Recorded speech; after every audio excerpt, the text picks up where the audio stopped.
So Ozzy and I, from the beginning of our relationship, had both established that we wanted to be fathers, and that was something that was really important to us. So once we felt like we were financially stable and in a great place emotionally and in our relationship, we had moved to Austin, Texas. We had built our house recently. Everything just seemed like it was in the right place, and the timing was right for us to start this journey. So we started looking at different agencies, and an agency that we came across was Lifelong Adoptions, and something just felt really natural and really good about Lifelong from the very beginning. We went on and we did a lot of research, reading reviews, and just looking at other people's experiences through the website, and kind of being able to see what their journey was like, and a glimpse into their lives with Lifelong. And we just fell in love from the get-go. And we decided to go ahead and submit a free application while laying in bed one night. And we went ahead and did that. And Dina reached back out to us initially to schedule a call with Mark. And I'll let Ozzy kind of talk a little bit about that call with Mark. It was very exciting because they reached out to us very quickly in that way to get to know us, basically. So they set up this phone call at our convenience. I think it was like at 8 p.m. at night on a Thursday. So that was very nice because they accommodated to our schedule. And we had a very long conversation with Mark. Mark was awesome. Definitely we got a good vibe and good energy from him from the get-go. And it was nice because he really wanted to know us. He wanted to know what we did, like just to make sure that we were ready for it. But then it turned out like into a 2-hour conversation that, to make sure that we were like the right candidates and that we were prepared for this journey. Yeah, and not only did Mark get to know us, but we got to know Mark a little bit too on that call, and we got to ask him some great questions. And what really attracted us to Lifelong more than anything was that care, just a natural care of us, and really we didn't feel like a transaction. We didn't feel like just another number. We felt really cared for, and we felt like, hey, this is going to be our journey, and we get to make it what we want. And Mark really kind of helped hone in on that. And then I know we'll probably talk about this a little bit later, but the rest of the team at Lifelong really kind of just honed in on that and helped develop that relationship even more. Yeah, so definitely after that phone call, we waited maybe like a couple of weeks to hear back. And then we got the call that we were accepted into the Lifelong family, and we were like really excited because we felt like it was the right time for us and like a good year. Best day ever. It. So it was actually on Valentine's Day of this year, so it was pretty nice because he surprised me with the news, besides the Valentine's dinner, but with the news that we were accepted and that it was the time. I think I gave him like a dad card, and maybe it had like I think it had a passy in it and like a candle for the number 1 for like the first birthday that we're planning on using for Julian's first birthday, so on his cake. So it's pretty special. Yeah, so it was very good. I mean, we didn't have any expectations when we started the whole process with Lifelong Adoption, so it was very good to know that they were so attentive and caring, and the entire members of the agency basically were checking on us and making sure that we provided the documents, pictures, and everything that you need in order to begin the process and the profile. So it felt the right thing to do. Like the right agency to go with, and that's how we started.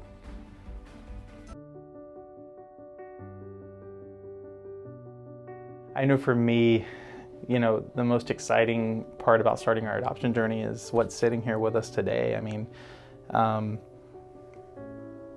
want to get emotional. Okay, it's okay. I mean, you start the process because you eventually want, to end up with your child, and being gay parents, it's not an easy thing to do, to start, and luckily, through Lifelong and our amazing birth mom, what an experience, that was, and how wonderful she was with us, that, in that relationship that we developed with her, we're able to sit here today with our, 10-day-old son. And to me, that's the end goal. And, we're here. And so that was what was most exciting about it for me, is actually being able to hold my child one day, so. Yeah, definitely it's a roller coaster of emotions. Yeah. from the beginning. So basically, for me, like the first happiness basically is just to know that we got the opportunity now, you know, to adopt a baby, that we were basically on the path of going there. So anxious, this uncertainty, you know, and everything, but that was like, okay, this is happening, you know, like it's the real thing. So live and in color. It's happening. From Nicole, right? Yeah. Where it's like, you guys got matched. We're like, perfect, you know, like, what do we do now? You know, like, you just want to know what the things that you should do, what the things that you shouldn't do, you know, and everything, like, in order to approach this person. So it's really interesting, you know, when you send that text because you want to say the right things and the right information, you know, because it's like getting to know you, like, for the first time. It's kind of like a date, you know, like a first date. You're just kind of like, oh, I wonder what this person's going to be like. You know, I wonder, you know, how we're going to be like. You know, you think about your significant other and you think about from day one when you first meet, you know, until month 9, you know, and you're like, okay, how far have we come? And that's kind of what the journey's been like with our birth mom. You know, we weren't with her that long. She contacted us or contacted, you know, the agency and they reached out to us, you know, pretty quickly. And she was already, I believe, 6 months along or 7 months along. So we were only really with her for just a little bit of time, but that journey was fantastic. Yeah, basically it was really interesting because she told us from the beginning that she wanted one of us in the room with her when she was doing the C-section. Yeah, for the C-section. And she even said like, I'm so sad that both of you cannot be there because of the laws and everything like that. So let me see if I can even tell the hospital that to see if both of you can be. But that was something that she communicated from the beginning, stating, I want you guys the day off. So we're gonna schedule a C-section so that way you guys can go there and be there with me when it happens, because I want you guys to be there. So we're like, yeah, of course, you know, because it's good, that way give you time a little bit ahead to plan and everything. But for us, I'm like, Tyler is gonna be the one in the room, you know, it's like, he's the most sensitive guy. Or but basically, you know, that was an easy decision, but basically it was good that she communicated that as well, that she would love for us to have it there, and that's how we coordinate everything from there. So I actually had the opportunity of being in the OR with her when she delivered, and what an amazing moment that I'll never forget.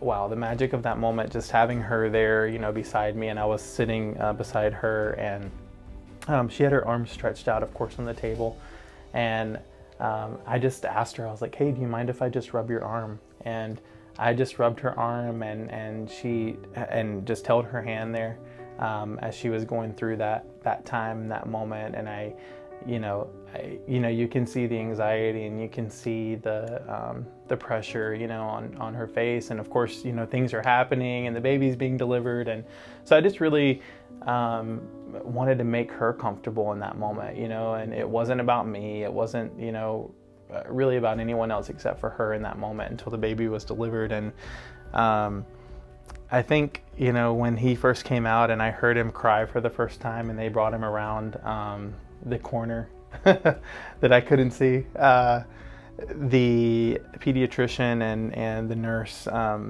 where they cleaned him and everything was right beside me, literally right beside me. And it was really kind of a crazy moment because our birth mom looked over at the same time that I looked over, and I kind of backed up a little bit just so she could see, because all she could do was tilt her head over. And I wanted her to be able to experience that moment as well with me, because she was so gracious to allow me to be there in the first place. And so we both just, I think both of us were crying and just sharing in that moment. And I remember seeing him for the first time and I just thought like, wow, you know, what a tiny life, like life just happened, you know, he's here. And everything that you had planned up, you know, up until that moment just kind of didn't matter anymore. It was all just a plan, and now he's here, and now, you know, life is just going to happen, you know, naturally. And just seeing him for the first time, and me being there, I, wanted to hold him and wanted to squeeze him. And they asked me if I wanted to cut the cord, and I said yes. So she said that was perfectly fine. So I cut the cord, and clean cut, great cut, by the way. Should have been a surgeon. Then I got to wheel him out of the OR back up to the room, and Ozzy was waiting in the waiting room upstairs at the OB, and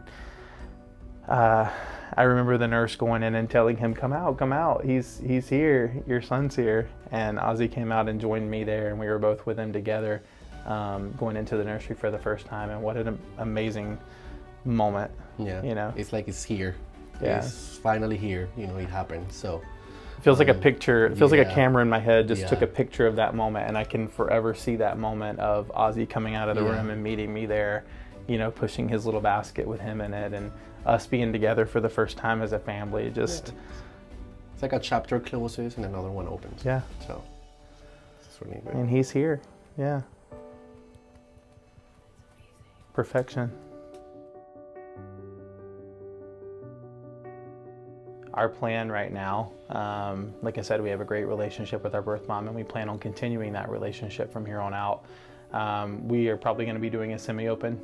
There's some information that we decided between each other not to share, but we are probably going to dedicate a Facebook page, is what we've discussed, just for us and maybe her family or friends that want to see Julian as well. And then also possibly even some of our family also that, may just want to be on that page to see him, but just to put pictures up, and then, or videos. We have a great texting relationship with her as well, and phone relationship, so we can call her, and we encourage her to call us if she wants to talk, or if she wants videos or pictures, just to reach out and say, hey, would you guys mind sending me a video of him or a picture of him? And we're completely fine with that. Basically, when you think about semi-open, you think what does it mean?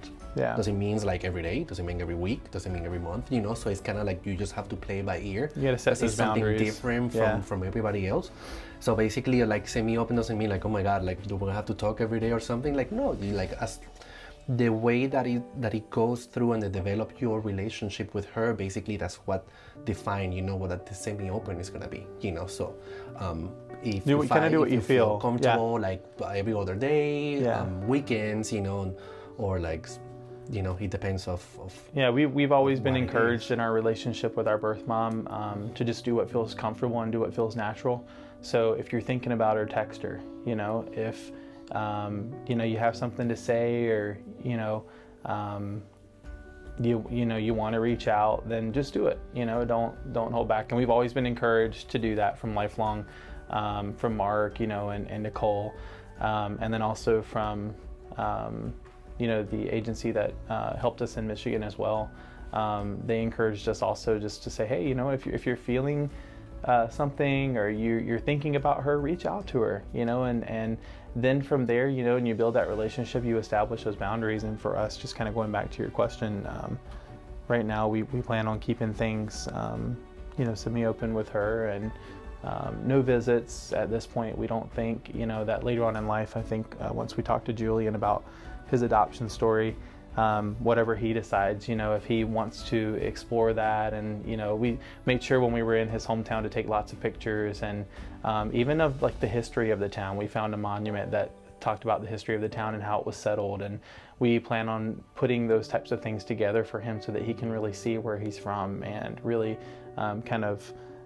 if he wants to explore that later on, we'll explore that with him, and things may change. I think as long as you decide how do you want to proceed with, and you stick to it, that's what's going to define how successful the process and the adoption is going to be. One of the things that I really like about lifelong adoptions is basically you always talk with the entire team. It's not that Mark does an interview and then jumps to Janae and then stops Nicole. All of them are always checking on you, always asking you if what you need, if everything is fine. You feel that attention, and that changes, it's not you're working together, it develops into a friendship, Well, family, you become family. You become really, it sounds cliche because it's the lifelong family, but you really do become part of It's the lifelong it's family. a very close team that just embrace you, you know, Yeah. and it feels that they want to have, they want the right thing for you. You know, they want to make sure that you succeed and that you are good and happy.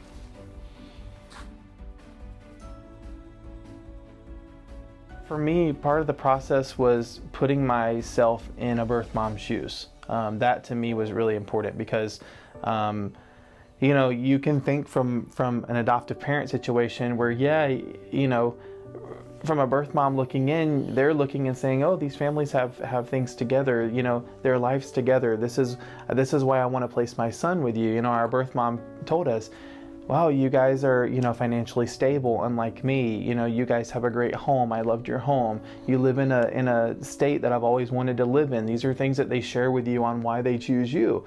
And of course, we didn't know, you know, who our birth mom was going to be from the beginning, but to really think from a place of, you know, that's not an easy thing to do. And what, you know, how can we portray our lives? How can we really be as genuine as possible with a birth mom? I think everything from the pictures, from the way that we wrote our letter to our birth mom, we took a lot of time and a lot of detail, and we really wanted it to come from us and not just let me Google and find a sample letter and just, you know, tweak it a little bit. No, these were like our words and you know, our story and our family. And, you know, we even put some funny things in there about me being from the South and the type of food we eat versus the type of food that Ozzy's used to eating in Venezuela. You know, like, we wanted our birth mom to really experience and connect with us on that level. You know, and we're a multicultural family, so a lot of things are different.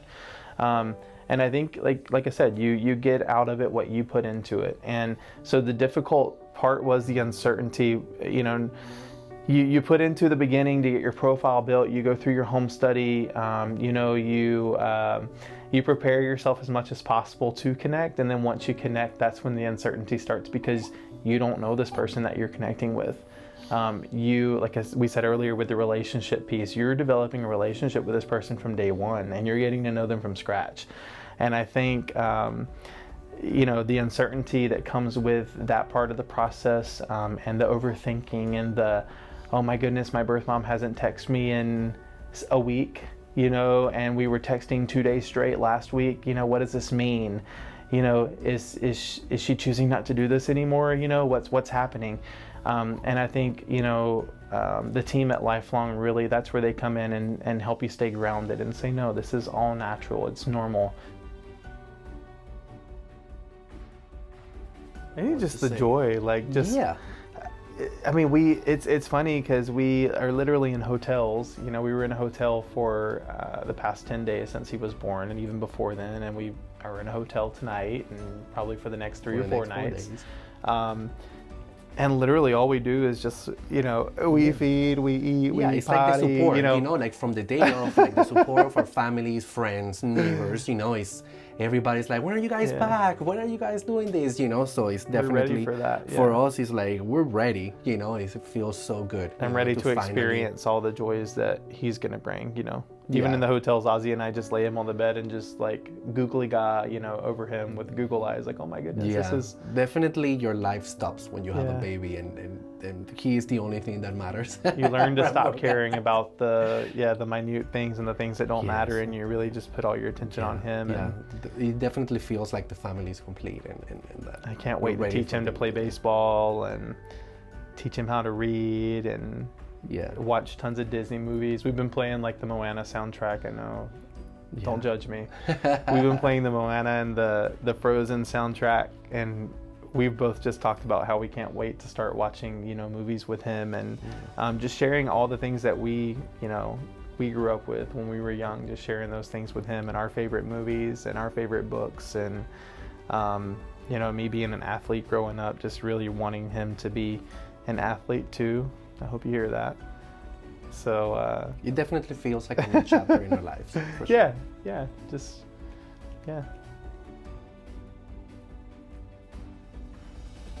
For parents who are looking to adopt, we have friends that we met as part of the anniversary, or the lifelong anniversary in Dallas, and we actually got a chance to stay with them on our journey out to Michigan.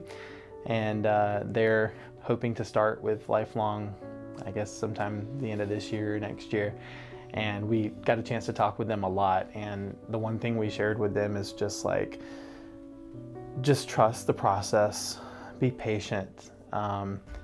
You know, if, you know, you hear the phrase, where there's a will, there's a way. You know, you put a lot into it. And like Ozzy said earlier, there's good days, bad days, there's regular days, there's horrible days, there's days where you're like, I don't know if I can do this. There's days where you feel like, hey, this is, you know, I'm so glad we did this, you know. So it's, and those are more than any other, but just trust the process. If this is something that you're really looking to do, you know, prepare yourself for a roller coaster journey. It is very emotional. There's a lot that you have to put into it. You really have to be committed, 100, not even 100%, 110% you need to give. You need to be on call all the time, you know, and making sure that you're communicating with everybody, not just your birth mom, but once you connect, but with everybody. It takes a lot of communication. And also too, you have to just, you need to be able to like trust each other and feed off of each other and communicate with each other, because it's not easy when you're going through you know, a stressful process and you're cooped up in hotels and you're at home and anxiety's flowing, and you know, even just between you and your spouse, you know, it's there's a lot of communication that has to be, you know, kept open, and you need to be able to share how you're feeling, you know, at all times, so that you can really stay sane and you know, make it through together. Yeah, and for me, basically, it's a scary process because you just don't know what to expect. You know, you're not in control of the process, but what you're in control is on the successful of your placement. This is something that you and your spouse have to work on, basically, while you get connected, because not only the situation, not only the process is what's going to help you on the placement, but it's your relation with the birth mother. You have a lot to do with the child placement when it's there. If the birth mother doesn't trust you, if you don't feel comfortable with how to communicate, you know, how things work, you know, if things can change, you know. So basically, be compassionate about this person, you know, put yourself in that situation and get to know why this is happening. That is going to help you, you know, to communicate with her and basically develop this trust, you know, because she has to trust you at the end of the day, you know. It's not part of, I mean, the process is there, you know, the agency is there, but basically this person is giving her child to you. Yeah, she's entrusting that. You know, she's entrusting you that. You need to make sure that that trust and that love is there before the child is born. Yeah. So another piece of advice that we learned post-placement basically was that there's sorry. I lost it. Yeah. Beep, beep. I was too concentrated on another piece of advice, and then I didn't connect to the other one. Yeah, you just say another piece. So another piece of advice that we learned post-placement was basically the huge role that the adoptive family has on the placement of this child. I didn't think of it throughout the process, but basically you have a lot to do with it, you know, like when you're getting to know this person, you know, she needs to make sure that she trusts you, you know, that the kid is gonna be fine, you know, that you're gonna provide like the best. So it's basically giving her that certainty, you know, like that trust and the chance to know you, you know, the chance to know who you really are. So that way it can be a successful placement. Yeah, I think, like, you know, to what you're trying to say also is, you know, it's the agency that, you know, is kind of, they help navigate you and they help connect you and they help really get you together.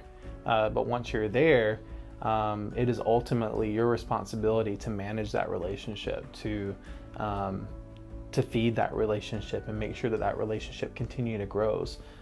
continues to grow, rather, not continues to grow. But just making sure that, that relationship continues to grow, and that you are really putting forth, your effort. And like Ozzy said, that you're developing that relationship and that birth mom trusts you wholeheartedly. It's not the agency's responsibility for that birth mom to trust you. It is your responsibility to hone in on that and develop that piece. Yeah, and if you when you have any questions, when you have any doubts, when you don't know what to do, definitely you reach out directly to Mark, to Jeanette. They're always available. And always. They tell you exactly, what you should do, what you should think. They give you the right tools for you to execute the communication. But then it's up to you. How are you gonna implement that process? Just don't be afraid to ask questions. Nobody knows about the process. A lot of us, it's the first time that we're adopting, so everything that you think you know, you don't. You don't. Because everybody has a different opinion, even if you ask your families and friends and everybody, people think they know, but actually when you go into the process, it's a different game, And that's part of trusting the process, is learning to navigate, what that is. And trusting the process really means trusting your agency, trusting lifelong to give you the tools that you need to be successful. But ultimately that success lies on your shoulders. You have to manage that relationship to make it a success.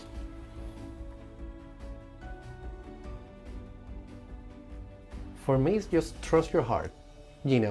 When you, as a couple, you always try to see what is the best time to do it. It's there's never a good time to have a kid for any couple. It's basically you just go and you do it. Basically, you plan, but even your planning is not ever going to be fully where it needs to be. So unless you take the leap of faith, and unless you jump in and put your first foot forward just to see what it's about, there's a lot that goes into adoption. But if you're never willing to take that risk and take a leap of faith, you're never gonna be sitting in this moment like we are right now. It's and it's a beautiful thing. I mean, this is by far the most amazing moment of my life, being able to hold and see my son. But I will say, not to sugarcoat, adoption. It's not for lighthearted. It's a process. It's a journey, and it takes a lot out of you. It's very emotional. It's very tricky at times. It's up and it's down. It's a roller coaster. It really is. I think Mark told us initially, and I like when we first had our conversation with Mark too, because he didn't sugarcoat anything for us. It was very much like, hey, this is what it is, and are you ready? Are you ready to take a leap of faith, and are you ready to go with it? It is a risk. It's a financial risk. It's a emotional risk. There's a lot of things that go into it, as far as the risks are concerned. But when you take it, you won't be disappointed. It really is the most beautiful thing that you'll experience in your life. But just try to, prepare yourself as much as possible. On the financial side, on the, emotional side, you definitely need to have a strong relationship with your spouse, and make sure that you understand each other, going into it. But it's a beautiful, beautiful journey. Yeah, would I do it again? Of course. Yeah. Definitely. Adoption is a very humble experience. I think it will change your mind, your point of view, the way that you think, It's a humble experience, for you, for your spouse, for the birth mom, for the baby, It's very emotional, Worth it completely, It changes you. You come out a different person and different people. Definitely. Because of it. So definitely.